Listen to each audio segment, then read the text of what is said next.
मत्ती 13 बाब 18 आयत से 23 आयत तक, सफ़ा नंबर 16 और 17।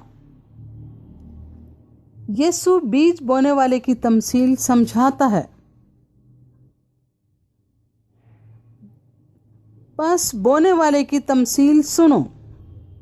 जब कोई बादशाही का कलाम सुनता है और समझता नहीं, तो जो उसके दिल में बोया गया था उसे वो शरीर आकर छीन ले जाता है।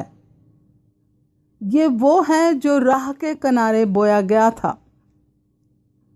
और जो पथरीली ज़मीन में बोया गया, ये वो है जो कलाम को सुनता है और उसे फिल फौर खुशी से कबूल कर लेता है, लेकिन अपने अंदर जड़ नहीं रखता, बल्कि चंद रोज़ा है।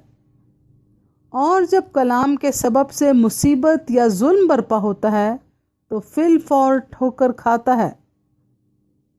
और जो झाड़ियों में बोया गया, ये वो है जो कलाम को सुनता है और दुनिया की फिक्र और दौलत का फरेब उस कलाम को दबा देता है और वो बेफल रह जाता है।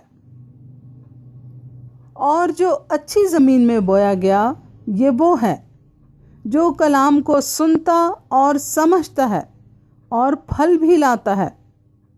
कोई 100 गुना फलता है, कोई 60 गुना, कोई 30 गुना। पाक कलाम के पढ़े और सुने जाने पर खुदा की बरकत हो। आमीन।